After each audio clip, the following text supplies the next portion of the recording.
आज के शो में एलएनजी स्कैंडल की दोबारा इंक्वायरी शुरू, मंतकी अंजाम तक पहुंचाने का अज़म।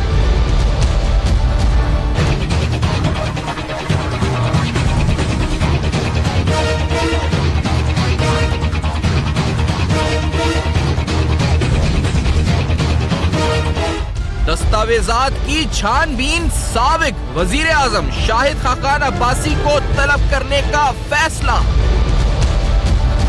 मुत्ताल्लिका वजारतों से रिकॉर्ड तलब, वजारत पेट्रोलियम के साबिक अफसरान से भी तफ्तीश। अस्सलाम वालेकुम। पस पर्दा हकायक सनसनीखेज इंकशाफात प्रोग्राम बेनकाब में हूं आपके साथ सिफान खान। एक बड़ी इंपॉर्टेंट इंक्वायरी जिसका ताल्लुक एलएनजी से है, पाकिस्तान के एनर्जी सेक्टर से। इस हवाले से एक इंक्वायरी रिपोर्ट आपके सामने रखते हैं जो ऑथराइज हुई थी 29 जुलाई 2015, यानी आज से 3 साल कबल 2015 में नैब कराची की तरफ से, जिस वक्त नैब के डीजी कराची के कर्नल सिराज नईम साहब थे। और इस इंक्वायरी रिपोर्ट के अंदर जिसमें अक्यूज्ड ठहराया गया था, इस पर जब इन्वेस्टिगेशन स्टार्ट हुई थी तो Abid Saeed ex secretary petroleum and natural resources, Mubeen Saulat जो कि एमडी थे इंटरस्टेट गैस सिस्टम के, इसके अलावा इमरानुल हक सीओ एंग्रो, जुहैर अहमद सिद्दीकी, शोएब अहमद वारसी और फिर बड़ा अहम सियासी नाम इसके अलावा जो प्राइवेट लोग हैं इनके अलावा शाहिद खाकान अब्बासी साहब का था, जो कि साबिक वजीर आजम पाकिस्तान और उस वक्त minister for petroleum and natural resources थे। इसमें कहा गया, इस इंक्वायरी रिपोर्ट में जो नैब कराची की तरफ से तैयार की गई, और इस रिपोर्ट के आखिर में रिकमेंडेशन दी गई कि हमें इंक्वायरी ऑथराइज करें चेयरमैन नैब जो कि कमरुज़्ज़मान चौधरी साहब थे उस जमाने में, और साथ में लिखा गया कि causing loss to national exchequer by extending favour in tender of LNG terminal, जो गैसिफिकेशन प्लांट लगाया था उसके हवाले से, and payment against LNG gasification. इसका जो टोटल लॉस बताया गया था वो अराउंड $2 बिलियन अप्रोक्सीमेटली बताया गया था, जिससे एक्सचेकर को 15 साल में नुकसान जो है इस पता है वो पहुंचना था। इस अहम तरीन दस्तावेजात में, जिस तरह मैंने कहा जी कि अक्यूज के नाम है और जो इसकी इंक्वायरी फाइंडिंग्स थी उसमें लिखा गया, this is a multi-billion dollar project that demands a high measure of transparency, diligence and fair play to ensure its materialization. Unfortunately, it has been ensured. It has not been ensured. It has also the fact has been established that earlier initiated steps for putting the matter into ECC held on 17 July 2013 shows malified regarding award of tender to ETPL through bypassing the PEPRA rules की खिलाफ वर्जी। और फिर आगे इस report के अंदर 16 जुलाई का हवाला दिया गया, it has been found that on 16 July cost of the terminal was $30 to $40 million, however later on in financial bid quoted rupees 120 to 130 million dollars। अब ये वही मंसूबा है जिसके बारे में जनाब शाहिद खाकान अब्बासी साहब कहते हैं कि अगर मेरे सामने बैठकर मनाजरा कोई कर ले तो, और अगर मैं उस मनाजरे में अपनी इनोसेंस प्रूव ना कर सकूं तो मैं गिरफ्तारी देने को या कानून जो भी इस पर सजा देता है मैं उसको फेस करने के लिए तैयार हूं। मैं जिक्र इस इंक्वायरी रिपोर्ट का क्यों कर रहा हूं? इस इंक्वायरी रिपोर्ट के अंदर जिसमें रिकमेंडेशन थी कि आगे चेयरमैन नैब कमरुज़्ज़मान चौधरी साहब इस मामले को आगे बढ़ाएं, तो चेयरमैन नैब ने तो आगे नहीं बढ़ाया उस वक्त के कमरुज़्ज़मान चौधरी साहब ने। और हमने देखा कि उसके बाद एक अहम तरीन मीटिंग हुई, ये 29 दिसंबर 2016 को हुई ये मीटिंग। और इस मीटिंग के अंदर 2016 में, जिसके minutes of the regional meeting जो आप इस पर स्क्रीन पर देख रहे हैं, इसमें जनाब सैयद अमजद अली शाह जो डीजीपीए हैं, इसके अलावा और मुख्तलिफ जो नैब के अहदेदारान हैं, और जिसको कराची के हद में चेयर किया गया कर्नल रिटायर्ड सिराज नईम साहब की तरफ से जो कि डीजी नैब कराची थे उस वक्त के। और इस मीटिंग के अंदर कुछ अहम केसेस का जिक्र हुआ, जिसके अंदर जब एलएनजी का जिक्र आया तो इसमें कहा गया जी कि जो आईओ की रिकमेंडेशन है उसकी तो यह है कि जी केस को आगे बढ़ाया जाए, लेकिन हैरानकुन तौर पर, बल्कि जी के हैरानकुन तो नहीं, कर्नल सिराज नईम और कमरुज़्ज़मान चौधरी साहब जो थे, या तो मिली भगत से हुआ या क्या हुआ, उन्होंने फैसला यह किया कि after exhaustive discussion it has been decided that it is an ongoing project and any intervention by NAB at this juncture will jeopardize the efforts of provision of LNG from the project of public national importance. It is therefore decided the closure of inquiry at our end. Karachi के अंदर ये inquiry जो बंद कर दी गई colonel Siraj Naeem साहब की इस मीटिंग के अंदर, जिसमें इनके दस्तखत हैं एडिशनल डायरेक्टर स्टाफ के, और आप स्क्रीन पर ये देख रहे हैं।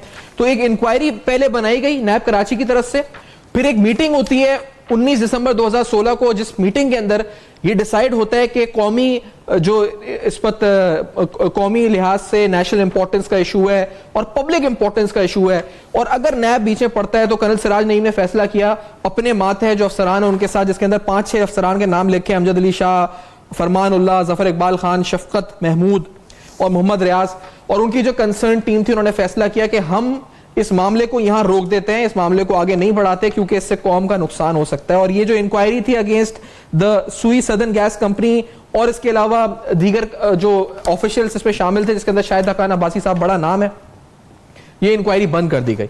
अब सवाल ये है जी कि इस वक्त अब क्या हुआ है?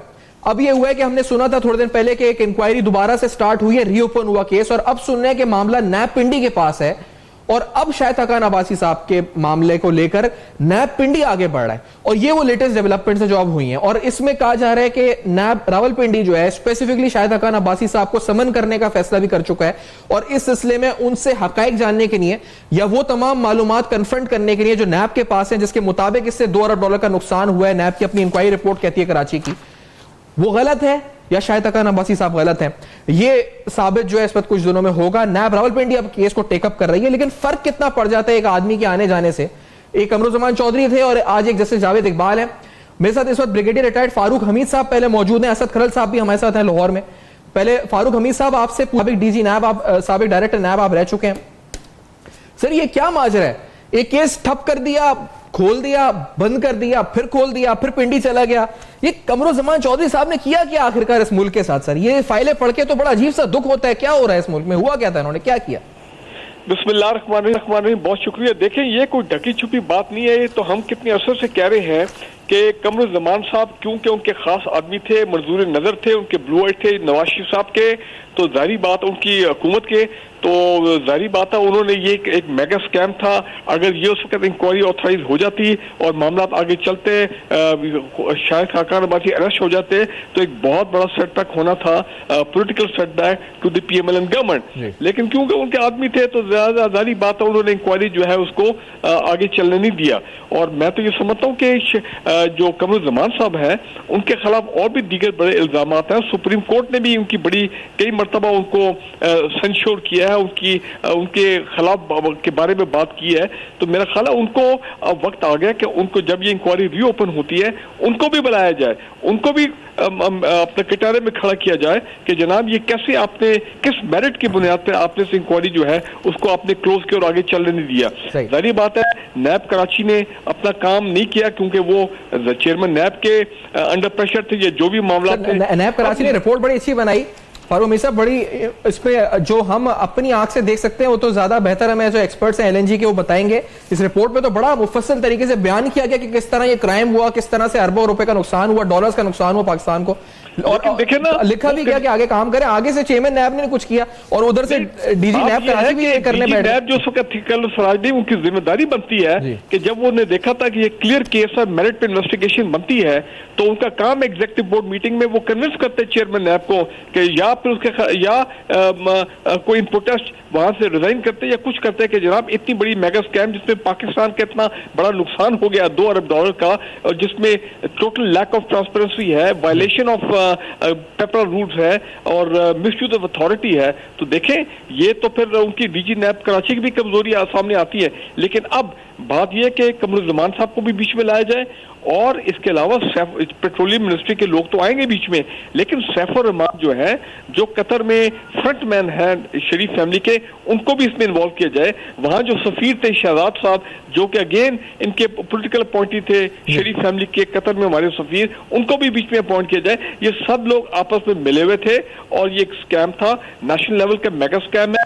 मेरा ख्याल है इस पर यह नहीं होना चाहिए नैब रावलपिंडी कि इनको बुलाते रहे और जनाब ये VIP की तरह आए अपना विक्ट्री साइन बना के, और भाई इनको जब तक आप मेन एक्यूज को अरेस्ट नहीं करेंगे, आजकल नैब जो है आप देखें, चाहे नैब कराची में अब एक चेंज होगी एक कमांड वहां पे, बाकी रीजनल नैब में अब पकड़ धक्कड़ का वक्त है, अब लोगों को पकड़ा जा रहा है, ठीक है ना जी। तो लिहाजा शाहिद हक्कान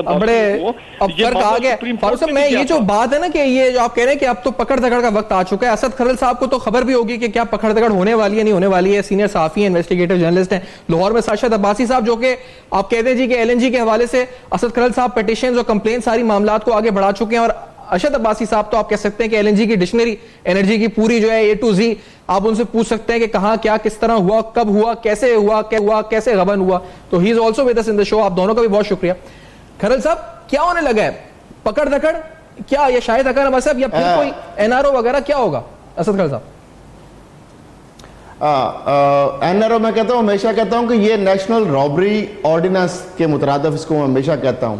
वो तो होने वाली बात जो है ना, इमरान खान के होते हुए, उसकी हुकूमत के होते हुए तो वो सोचे भी ना आप, और चीफ जस्टिस मियां साकिब निसार के होते हुए, और कमर जमा जो है, जो जवेद बाजवा साहब जो है उनके आर्मी चीफ, हालांकि आर्मी के ऐसे रोल नहीं है एनआरओ से किसी हवाले से भी, और चीफ जस्टिस ऑफ पाकिस्तान का अदलिया के हवाले से भी अब किया रहा है, तो हमारी आज़ाद अदलिया है और जिस तरह वो फैसले कर रही वो भी नजर आ रहे हैं। दूसरी बात जो वजीर आजम है, ये पकड़ दकड़ के हवाले से मैं सिर्फ आपको बात कर दूं, मैं सिर्फ आंखों देखा जो हाल बता रहा हूं। इस वक्त हुसैन असगर साहब, इमरान खान साहब ने और उस्मान बुजदार साहब ने, जिन्होंने सिटिंग मिनिस्टर हामिद काजमी साहब को करप्शन केस में जेल के अंदर किया था, और गिलानी साहब और बहुत सारे लोग उस रेडार में आए थे, वो डीजी एंटी करप्शन नैब पंजाब एंटी करप्शन पंजाब लग चुके हैं।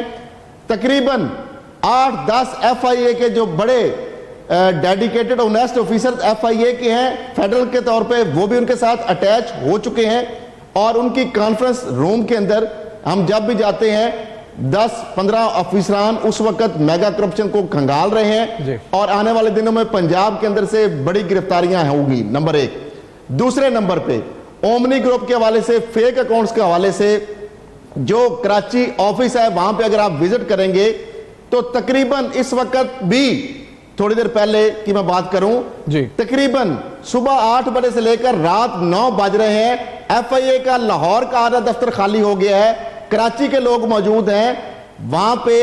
वो जो अकाउंट्स की डिटेल आ रही हैं वो इतनी होशरबा है कि हर कमरे में 2-2 अफसर बैठ के, 3-3 लोग बैठ के, उनके हर बंदे के पास, टीम के पास इतने ज्यादा अकाउंट्स आ रहे हैं कि उनको सुबह से लेकर रात हो जाती है, उनकी काउंटिंग नहीं हो पा रही। साहब ये बात कंटिन्यू, CFO पकड़ा गया है साहब, ये बात यहीं से कंटिन्यू, बात सुन ले, अब पर आ जाएं। इस बात को यहीं से कंटिन्यू करते हैं। एक ब्रेक का कहा जा रहा है, साहब भी साथ ज्वाइन कर चुके हैं, आवाज उन तक भी आ रही है, और LNG के हवाले से, और फिर आप सुन रहे हैं जी और मजीद केसेस में जो पेशरफ हो रही है, लेकिन और बहुत कुछ होगा बेनकाब। इन फाइल्स में क्या था आगे जो LNG के हवाले से लिखा था, दिखाएंगे इस ब्रेक के बाद।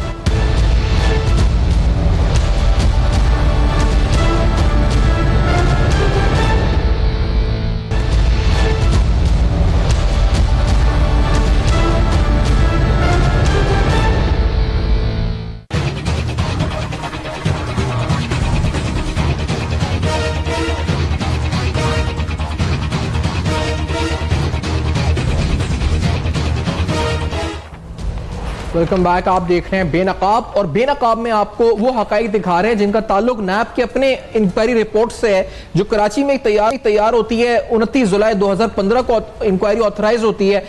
गैसिफिकेशन प्लांट के हवाले से भी जिक्र होता है, टर्मिनल का जिक्र होता है, और इसमें जो अरबों डॉलर का नुकसान पहुंचा एक्सचेकर को, उधर उसका जिक्र होता है। और फिर उस इंक्वायरी को एक मीटिंग के अंदर 19 दिसंबर 2016 को बंद कर दिया जाता है, और that two is also documented. वो भी डॉक्यूमेंट्स में आप मिनट्स ऑफ द मीटिंग देख रहे हैं, जब कर्नल सिराज नईम, जो कर्नल रिटायर्ड सिराज नईम थे, डीजी नैब कराची, उनकी तरफ से उस इंक्वायरी को बंद कर दिया जाता है। अब नैब क्या कहता है जी, नैब की लेटेस्ट प्रेस रिलीज है, वो कहती है बदउनवानी का खात्मा और अवाम की लूटी हुई रकम की वापसी अव्वलीन तरजीह है। ये चेयरमैन नैब की ज़ेरे इजलास होता है, लेटेस्ट प्रेस रिलीज ये कहती है। अब असद खरल साहब और मेरे साथ अरशद अब्बासी साहब भी मौजूद हैं, फारूक हमीद साहब भी हमारे साथ मौजूद हैं। अरशद अब्बासी साहब, इससे पहले कि आपकी तरफ आऊं, असद खरल साहब ने जो बात की थी उसको कंटिन्यू करते हुए, सर ये जो बात है खरल साहब, ये इसको हतमी शक्ल कौन देगा, कैसे देगा लूटी हुई रकम की वापसी, और LNG स्कैंडल का क्या होने जा रहा है, पिंडी में मामला किधर पहुंच चुका है असद खरल साहब? नैब पिंडी देखिए, मामला जिस तरह आप जानते हैं कि लाहौर रजिस्ट्री के अंदर चीफ जस्टिस ऑफ पाकिस्तान के सामने मैंने ये दरखास्त दी थी कि ये मामला है, और मैंने वो सारी चीजें सामने उनके रखी, जिस पर उन्होंने 184(3) में इसको कन्वर्ट किया, और 29/2018 जो है ये केस, और इसकी बाद में समाअत हुई इस्लामाबाद में चीफ जस्टिस ऑफ पाकिस्तान की सरबराही में 3 रुकनी बेंच में। तो जब इस केस की समाअत हुई तो मैंने ये बताया कि जनाब ये वो मामला है जिसमें नैब कराची इंक्वायरी कर चुका, इसके अंदर $2 बिलियन की जो चीज है उन्होंने अनर्थ की, उसके बाद उन्होंने रिकमेंडेशन करके कराची नैब ने कमरजमान चौधरी साहब के पास भिजवाई, लेकिन उस वक्त के वजीर जो पेट्रोलियम जो कुदरती वसाइल और जो सेक्रेटरी आप जिस तरह जो वाटर एंड पावर जो आबर सईद, इन सारों के हवाले से अब्दुल फतेह की रिपोर्ट जिसका आपने जिक्र किया, लेकिन वहां पे तो कुछ कार्रवाई ना हुई। उसके बाद ये हुआ कि मैंने ये वही दोबारा जो चीजें लगा के चेयरमैन नैब को और रावलपिंडी के डीजी इरफान मंगी को दरखास्त दी। 3 जून को 7 घंटे मैं रावलपिंडी नैब के ऑफिस में इसके ऊपर एक एक चीज जो है मैंने उनके हवाले की। तो मामला जो अरबों रुपए की लूट मार का है और एग्रीमेंट मैंने दिखाया और उसमें तस्वीरें और कौन कौन लोग शामिल थे, पीछे नवाज शरीफ साहब खड़े हुए हैं, आगे एज ए वजीर आजम और आगे जनाब वो अब्बासी साहब साइन कर रहे हैं। पहला कॉन्ट्रैक्ट भी दिखाया, दूसरा भी दिखाया और यह भी बताया कि जो LNG का जो टर्मिनल है ये कैसी इन्वेस्टमेंट है कि 30 मिलियन का 130 मिलियन बना दिया उन्होंने। उसके बावजूद यानी $200,72,000 हम देंगे और 15 साल में 150 अरब रुपया वो प्लांट जो पहले लगा हुआ था और जो था भी इसके मुतलका नहीं है, लेकिन उसको जो कि सरकारी तौर पे लग सकता था, उसको ये ब्राइब अलहदा है। ये जो 15 साल के अंदर जो हमारे से जो आपने अब्दुल फतेह की नैब की रिपोर्ट की बात की है, उन्होंने रिकमेंड और अब्दुल फतेह के साथ क्या उस चीफ साहब ने वक्फे के बाद तक केस को एडजर्न किया। अच्छा। तो मैं क्या ये केस नैब से पूछा जाए कि उसने क्या इसके ऊपर पेशरफ्त किया, जिस पर उन्होंने प्रोसिक्यूटर जनरल को बुलाया, नैब की टीम को बुलाया। तो मेरी प्रोसिक्यूटर जनरल से इस हवाले से बात हुई, टीम से बात हुई, रोस्टम पे जाके वहां पे प्रोसिक्यूटर जनरल नैब ने कहा कि असद खल साहब की जो एप्लीकेशन है बिल्कुल दुरुस्त है, ये जो कह रहे हैं बिल्कुल ठीक है। तो फिर चीफ साहब ने कहा कि अगर सब कुछ ठीक है तो आप क्या कर रहे हैं, ऑर्डर आपके सामने मौजूद है, आपके साथ मैंने शेयर भी किया था, उस पे बकायदा लिखा हुआ है कि उन्होंने चीफ जस्टिस साहब पाकिस्तान ने कहा कि एक्सपेडिशनली इस चीज के ऊपर काम करें, जो कि नैब ने अंडरटेकिंग दी। उसके बाद साथ ही 2 और केस भी थे, 500 अरब की सालाना करप्शन PSO का, वो भी केस चीफ साहब ने नोटिस लिया था, वो भी नैब को रेफर उसी ऑर्डर के तहत किया गया। 1000 अरब की सालाना करप्शन ग्रीन चैनल के जरिए कस्टम के जरिए हो रही है, DG कस्टम इंटेलिजेंस जो मरियम साहिबा के और चौधरी मुनीर के अभी भी लगे हुए हैं, शौकत साहब जो बिजनेस वीजे पे बाहर जाते हैं, उनके ऊपर ये सारी चीजें वो ऑर्डर में हुई। अब मामला ये है कि नैब पिंडी जो है, जिस तरह आपने बताया कंक्लूजन की कम टू द एंड, कि उसने सारा रिकॉर्ड ऑलमोस्ट के पास था, दी हुई चीजें कुछ मंगवा लिया है। अच्छा। अब वो सम्मन करने जा रही है मरलावार। लेकिन बदकिस्मती ये है कि उस वक्त कमर जमान चौधरी साहब ने अब्दुल फतेह को इस्लामाबाद कराची से बुला के उसकी तस्दीक कराई, उसको कहा कि मुलजमान के दफ्तरों में जाओ, वहां पे बैक करो, उनके पांव में बैठो जाके, और उसको जलील कराया गया वहां पे अब्बासी साहब के सामने, वाटर एंड पावर के अफसरान के सामने। और जिस तरीके से ऐसे अफसरान की नैब के आईओज की डेडिकेटेड की तजलील होती रही कमर जमान चौधरी साहब, और इसी वजह से बड़े सुप्रीम कोर्ट को कहना पड़ा जो पनामा के वाले कहते हैं ये बीच में एक खबर आई थी, दफन हो गया। आज डायनामिक लीडरशिप है चीफ जस्टिस की भी और चीफ जस्टिस जो जस्टिस जावेद इकबाल है, चेयरमैन नैब भी। तो अब मैं समझता हूं कि ये मामला पहुंचेगा एग्जैक्टली हम कर रहे हैं ना, हमारी भी नैब पिंडी में ऑफिस में जाके जब जो बयान देंगे ना शायद खाका नवाज साहब, तो फिर देखेंगे। असल हम भी ये पिंडी पे जब बात कर रहे हैं ना बार बार, तो मैं पिंडी में मुझे वो नासिर इकबाल साहब भी आ रहे हैं जहन में जो DG थे साबिक, लेकिन मैं उस पर आऊंगा। लेकिन अरशद अब्बासी साहब, हुआ ये था कि कुछ दिन कबल हमने एक प्रोग्राम किया था, मैं उस अरशद अब्बासी साहब कुछ दिन कबल हमने एक प्रोग्राम किया था, उसमें हमने जिक्र किया था आपसे बैठ के हमने कि जी कैबिनेट का फैसला हुआ है कि LNG मुआहदे जो है कतर के साथ उनको उनकी सीक्रेसी खत्म करके ट्रांसपेरेंसी उनमें लेकर आएंगे और पब्लिक के सामने। फिर उसके बाद एक और खबर आई, और वो खबर ये थी कि कतर हुकूमत ने या कतर के कुछ ऑफिशियल चैनल्स ने गवर्नमेंट को ये कम्युनिकेट किया है कि वो ऐसा नहीं करे, कुछ ऐसी ट्रांसपेरेंसी और उसकी ऐसी सीक्रेसी क्लॉज है जिसको सामने नहीं लेकर आया जाए।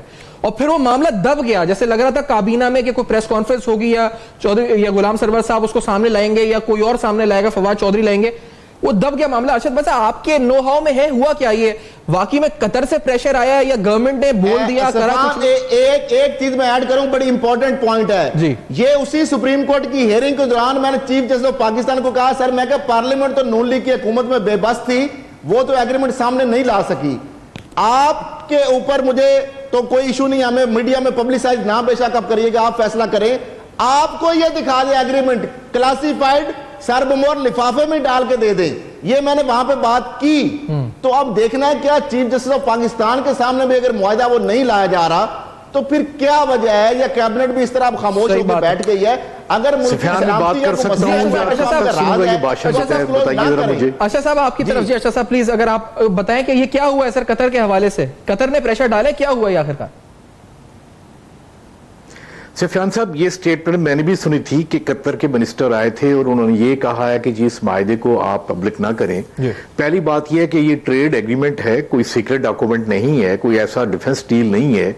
ये पूरी दुनिया में होता है। जिस तरह इंडिया और अमेरिका में जितनी भी एलएनजी की डील हो रही वो पब्लिक में है, पब्लिक डोमेन में है, क्योंकि इसके जो बराह रास्त इफेक्टिव में मैं भी हूं, आप भी है और पाकिस्तान के सारे वहां में, इसलिए कि कतर से एलएनजी आ रही है और कतर से जो महंगी एलएनजी आ रही है उससे इतनी महंगी बिजली हुई, इसलिए इस गवर्नमेंट ने अभी बिजली में इंक्रीज की। यानी ये बर्दाश्त उन्होंने कर लिया लेकिन वो मायदा नहीं किया। मैंने आपसे अर्ज की कि पूरे पाकिस्तान में जिसको भी एग्रीमेंट चाहिए वो एग्रीमेंट उसको मिल सकता है। इशू ये है कि कतर के मिनिस्टर ने तो आके यही कहना था कि प्लीज इसको ना कीजिएगा, क्योंकि जब आप इसको करेंगे तो पता चल जाएगा कि कतर ने जो बांग्लादेश से एलएनजी एक्सपोर्ट का जो एग्रीमेंट किया है वो पाकिस्तान से तकरीबन 10 से 15% कम प्राइस पे है। एक बात। दूसरी, हम सर्कुलर डेट, कीमत हाई हमारी बन रही है बिजली की। देखे ना पैदावारी लाकत, जब एलएनजी इस्तेमाल हमने पिछले महीने सितंबर में की, 23% जो बिजली हमारी बनी वो बनी एलएनजी इस्तेमाल करके। उसकी कीमत बनी 10 रुपए यूनिट, खाली उसका एनर्जी कंपोनेंट है। यानी वो इतनी महंगी है कि पाकिस्तान में इससे पहले इतनी महंगी बिजली कभी बनी नहीं। हम ये बर्दाश्त कर लेंगे, हम घर घर जाके मुल्कों में जाके भीख मांग लेंगे कि जी आए हमें पैसे दें। हमने ये पैसे देने कतर को क्योंकि उनसे महंगी एलएनजी लेके आ रहे हैं और हमारी बिजली महंगी बन रही है, लेकिन अवाम को नहीं बताएंगे। ये कौन सी फिलॉसफी, ये समझ नहीं आई। लेकिन चूंकि पब्लिक डिमांड में डोमेन में एक चीज आ गई है, मैं अर्ज कर दूं कि ये चार्जशीटें, ये इंजीनियरिंग प्रोजेक्ट की स्क्रूटनी, उनकी इवैल्यूएशन ये टीवी चैनल्स पे नहीं होती। इसलिए नहीं होती कि बाकी जगहों पे जो डिपार्टमेंट्स होते हैं या ऑर्गेनाइजेशंस होती हैं जो डीलिंग कर रही होती हैं वो बड़े विजिलेंट अलर्ट होते हैं। वो खुद भी नहीं करते बल्कि वो एक्सपर्ट्स को हायर करते हैं। अच्छा। इंटरनेशनल ऐसे जिनसे जिसे कहते हैं ना सेकंड ओपिनियन लेते हैं। ये वाला मेरे ख्याल में खिलवाड़ बन चुका हुआ है कि साबका वज़ीर-ए-आज़म टीवी चैनल पे आते हैं, कहते हैं जी वो उनको ले आए, मुनाज़रा करेंगे। देखें, बड़े सद अफसोस की बात है, इतना बड़ा स्कैम एलएनजी का, इतना बड़ा स्कैम ये जो एनर्जी के प्रोजेक्ट लगे हैं, और उस पर साबका वज़ीर-ए-आज़म शाहिद खकान अब्बासी साहब कहते हैं कि उनके वुज़रा को लेके आओ तीनों को तो मैं उनसे मुनाज़रा करूंगा। क्या दिस इज नो वे। इस तरह पूरी दुनिया में नहीं होता, ये डिबेट इस तरह नहीं होती। सीधी बात है, पेनलाइज करते हैं, एक देते हैं फैक्ट शीट्स कि इतने की एलएनजी आनी चाहिए थी, इतने की आई। बाकी दुनिया में मायदे जो हैं किस रेट पे हुए हैं, हमारे किस रेट पे हैं। और एक बात, चूंकि सबसे पहले शायद ये आवाज इन फॉर्म ऑफ एक पॉलिसी पेपर, मुख्तलिफ ऑपेड आप चेक भी कर सकते हैं, ऐसी नहीं कि आवाज अभी हमने कहा था इसका इम्पैक्ट क्या आएगा। क्या ये वही इम्पैक्ट आया जिस तरह वजीर साहबा ने सोचा था या मुस्लिम लीग नून की गवर्नमेंट ने सोचा था, या ये पाकिस्तान के लिए एक डिजास्टर हुआ है? ये इतना बड़ा डिजास्टर हुआ है कि हमारा खजाना खाली हुआ है। जब हमारी डोमेस्टिक गैस थी, देखिए तो उस वक्त हमारी जो एनर्जी का यूनिट था वो बनता था 4.5 रुपए में, अब वही हमें डबल कीमत में मिल रहा है। खाली अगर आप इसी बात को लें तो कितनी बड़ी चार्जशीट है जो इनसे पूछा जाए कि आप पाकिस्तान के मुस्तकबिल से के साथ खेल गए। देखिए, वो हिटलर ने कहा था कि जो तीसरी जंग अजीम जो होगी वो बड़ी डिफरेंट होगी, वो इकानमी के फील्ड में होगी। मुझे तो ये लगता है कि ये जितने भी मायदे हुए हैं, जितने भी पावर प्रोजेक्ट लगे हैं, इसकी वजह से जो पाकिस्तान इकोनॉमिक कोलैप्स की तरफ जा रहा है, जिसको नो डाउट की गवर्नमेंट कोशिश कर रही है कंट्रोल करने की, और उस पे इमरान खान जो गए हैं बिल्कुल कुछ असिस्टेंट लेके हैं। अदरवाइज तो ये यूएसएसआर यानी वो रूस का मॉडल बन गया था कि सब कुछ था लेकिन स्टेट क्या, मुल्क टूट गया। ये इतनी खतरनाक बात है जिसको बड़ा सीरियसली वो जितने इदारे हैं, चाहे फौज है, चाहे सुप्रीम कोर्ट है, चाहे नैब है, उनको एक बाकायदा रेगुलर एक चार्जशीट फ्रेम करनी चाहिए और इसी तरह हमें रीनिगोशिएट करना चाहिए एलएनजी का कॉन्ट्रैक्ट, जिस तरह इंडिया ने पेट्रोनाट ने किया था, जहां पे कोई क्लास ही नहीं थी। अच्छा, देखिए ये अच्छा साहब, ये जो बड़ा अफसोस की बात है सर, एक ब्रेक है तो क्लास रखी गई है सर, आगे क्या होना चाहिए ना साहब, मैं एक ब्रेक के बाद ये पूछ रहे हैं आप ही से कि आपसे भी, असद खान साहब से भी, कि आगे क्या होना चाहिए। क्योंकि ये जो लूटा में जो डूब गई, चले नैप कहती है बड़ी अच्छी बात है सुनने में, लेकिन ये प्रैक्टिकली कैसे पॉसिबल है? और ये बड़ी अहम बात है। अभी अरशद अब्बासी साहब कह रहे हैं कि जो अभी बिजली की कीमतें बढ़ी हैं और जो बढ़ रही हैं, जो प्रेशर है गवर्नमेंट के ऊपर, इसकी वजह भी ये एलएनजी इस पर है। तो ये कितना डेट्रीमेंटल है हमारी इन्फ्लेशन पर, इस पर जो इकोनॉमी पे हमें प्रेशर डाल रहा है, ये भी अहम नुक्ता है इस वक्त। और कुछ और हकाइक होंगे बेनकाब इस ब्रेक के बाद हमारे साथ रहे।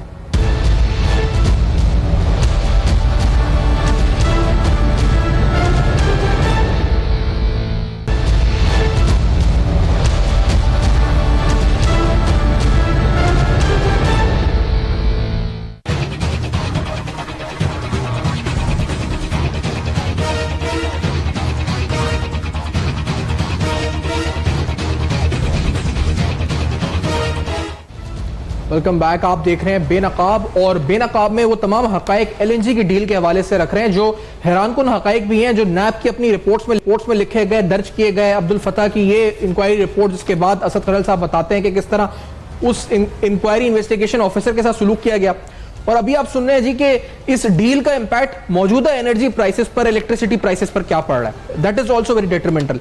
लेकिन इस पूरी सूरत हाल में जिन अक्यूज के नाम है वो तो ठीक है, लेकिन वो पसे पर्दा जो ओगरा, पीएसओ या जो उस वक्त सुई नॉर्दर्न के एमडी थे, उनके साथ भी क्या हुआ? अगर कोई इस डील में रुकावट बनता था तो उसके साथ क्या हुआ उस दौरान?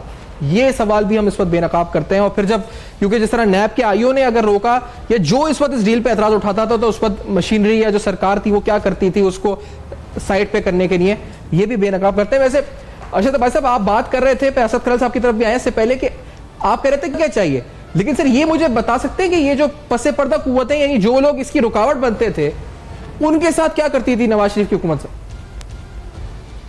अब्बासी साहब देखिए, एक तो बात ये है कि एक जिसे कहते हैं ना ड्यू डिलिजेंस ये कि इवन आपके घर में भी अगर आप कोई भी एक परचेज का या कोई डिसीजन करते हैं थोड़ी सी बड़ी क्वांटिटी का, तो मेरे ख्याल में आप सारे जो फैमिली मेम्बर है वो एक दफ़ा बैठ के देखते हैं और देखते हैं कि ये इस डील या ये जो हम परचेज कर रहे हैं, देखिए चाहे वो घर ले रहे हैं या जो प्लाट ले रहे हैं, फिर आप उसकी वैल्यूशन कराते हैं। आप अपने किसी अजीज रिश्तेदार या किसी और से भी पूछते हैं कि बताएं ये प्राइस हम ठीक कर रहे हैं या नहीं कर रहे हैं। अगर आपके, अब देखें, आपकी बड़ी हार्ड अर्न मनी होती है, आपने अपने घर के लिए, फैमिली के लिए फैसला वो करना होता है जो आपके लिए बेहतर सूदमंद साबित हो।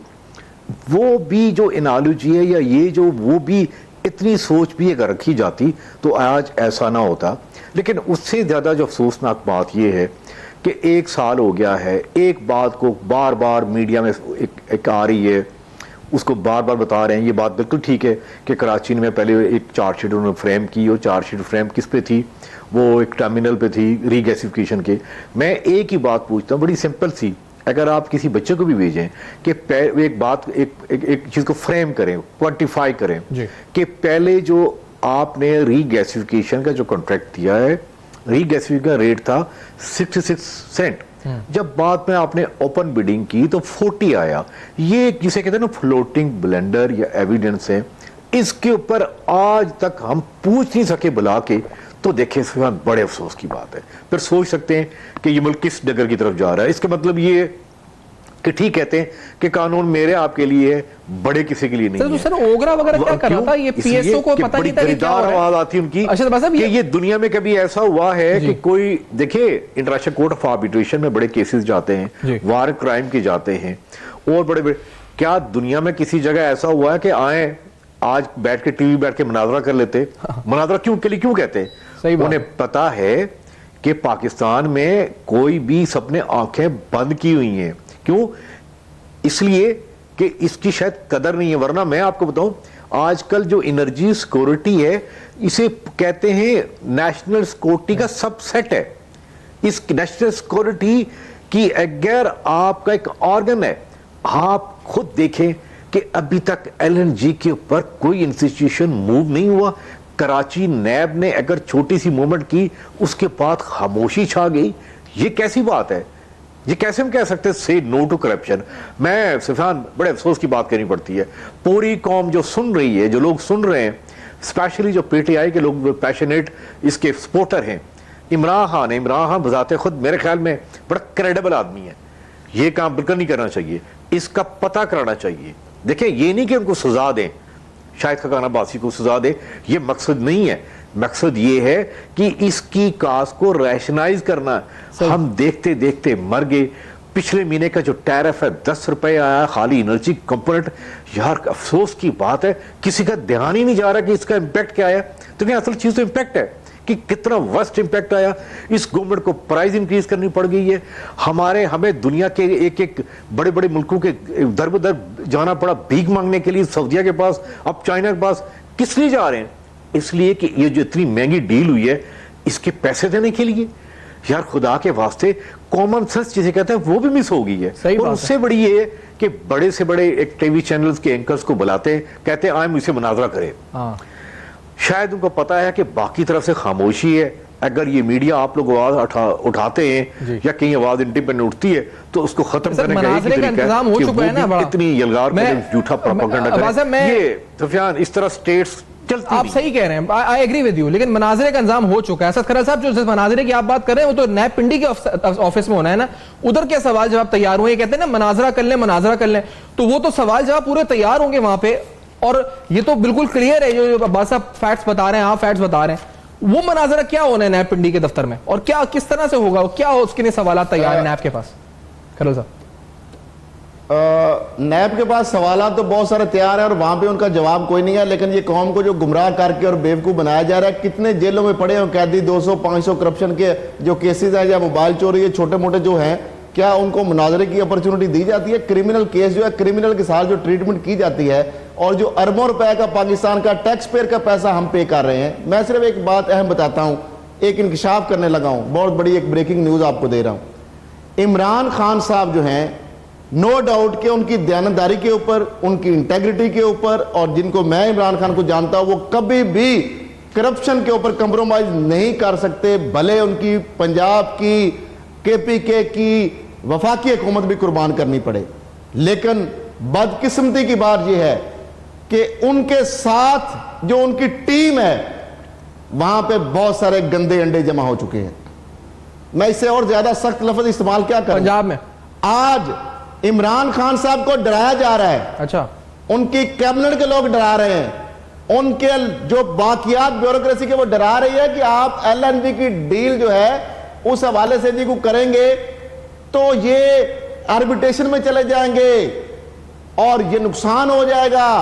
उनको ये बेवकूफ बनाने की कोशिश कर रहे हैं। मैं एक और बात आपको बताऊं, ये मैं चैलेंज कर रहा हूं और इसको अगर कोई है तो सामने लेके आ जाए। इमरान खान साहब एज ए वजीर आजम है, लेकिन वो बेबस है इस वक्त। क्यों है बेबस, ये उनको देखना होगा। क्या जो डील है उसकी वो एग्रीमेंट को देख भी सकते हैं? नहीं। अगली बात, क्या उनके जो मिनिस्टर हैं गुलाम सरवर खान साहब, उनके पास वो एग्रीमेंट है जो हुकूमत पाकिस्तान और कतर ने जो किया है? नहीं है। क्या मौजूदा जो सेक्रेटरी है वाटर एंड पावर उनके पास है? नहीं है। क्या जो मौजूदा MDPSO जिनका नाम ECL में है, जो जहांगीर अली शाह जिनका डॉक्टर आसम की रिपोर्ट में नाम है, DMD जो थे, और करप्ट तरीन आदमी जो है उसको MD लगा दिया। इसी गुलाम सरवर जो है इनके जो माशाल्लाह वजीर हैं जो इमरान खान साहब के। वक्त इख्तिताम पर पहुंच चुका है, तो मुझे हो सर आपकी इस बात पर खत्म करना पड़ेगा प्रोग्राम को। और ये आपकी बात कंप्लीट जित तक अब तक पहुंची इस वक्त, क्योंकि वाइंड अप की तरफ बढ़ना है। आपका शुक्रिया। अरशद अब्बास साहब का भी वाइंड अप करते हैं इस नोट के ऊपर। बड़ी अहम बातें, अहम सवाल उठाए हमारे पैनलिस्ट ने आज प्रोग्राम में, और इस डील के हवाले से अहम चीजों को हम उम्मीद करते हैं कि मंतकी अंजाम तक पहुंचाया जाएगा नैब की तरफ से। आपका फीडबैक जिसका इंतजार रहेगा फेसबुक, ईमेल, ट्विटर देखते रहेगा अब तक।